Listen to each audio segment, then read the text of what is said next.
경기도가 다음 달부터 선감학원 사건 희생자에 대한 유해 발굴을 시작합니다. 1년 5개월 동안 발굴과 조사, 감식과 봉안 절차를 밟게 됩니다.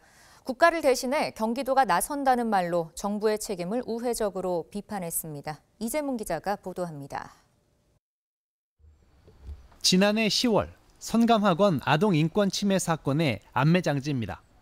진실화해위원회가 일부 지역을 시굴 조사한 결과 40기의 분묘에서 치아 210점과 단추 등 유품 27점이 나왔습니다. 치아를 분석한 결과 나이는 대체로 12세에서 15세, 묻힌 지 40년이 넘었고 토질이 산성이어서 유골은 거의 다 부식됐고 치아만 남아 있습니다.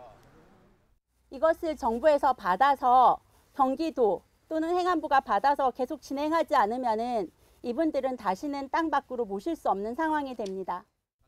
진화위는 선감학원 사건을 공권력에 의한 아동 인권 침해로 결론 내고 정부와 경기도에 공식 사과, 희생자 유해 발굴을 포함한 피해 지원에 나서라고 권고했습니다. 하지만 정부와 경기도 모두 유해 발굴에 나서지 않자 진화위가 직접 일부 지역에 대한 시굴 조사를 한 겁니다. 4개월이 흐른 지금 시굴 조사를 했던 자리에는 다시 흙이 덮이고 잔디가 깔렸습니다. 전면 발굴 조사를 누가 할 것이냐를 두고 여전히 결론이 나지 않았기 때문입니다.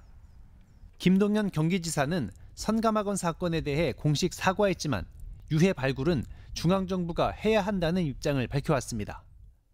지난해 11월 정부가 나서지 않을 경우 경기도가 먼저 발굴에 나서겠다고 예고했습니다. 저희가 지켜보겠습니다.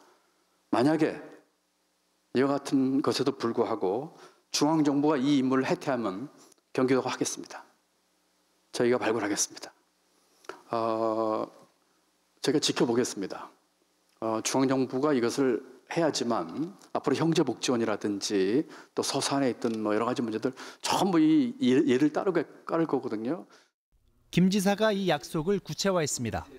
다음 달부터 1년 5개월 동안 유해 발굴과 조사, 감식과 봉안 등의 절차를 진행하겠다고 13일 밝혔습니다. 경기도는 행정안전부의 유해 발굴 사업비가 국회를 통과하지 못했고 토양이 산성이라서 유해가 사라질 수 있다는 우려가 크기 때문에 정부를 대신해 경기도가 나서기로 했다고 밝혔습니다. 또한 발굴 조사를 통해 희생자 규모를 확인하고 DNA 추출을 통해 희생자들의 가족을 찾는 일에 최선을 다하겠다고 덧붙였습니다. 선감학원 피해자들은 환영의 뜻을 나타냈습니다. 추모비 설치, 그다음에 이제 묘역 정비, 그다음에 봉안소를 이제 공동 묘지가 또 있어요, 선감도에. 원생 묘지가 아니고 또 그 마을 사람들이고 뭐 이제 그쪽에다가 이제 경기도 쪽에서 이렇게 하겠다 하면서 얘기한 게 있거든요. 다음 달부터 선감학원 희생자 안매장지에 대한 전면 발굴 조사와 함께 선감학원 예터의 활용 방안에 대한 연구 조사도 시작될 예정입니다. BTV 뉴스 이재문입니다.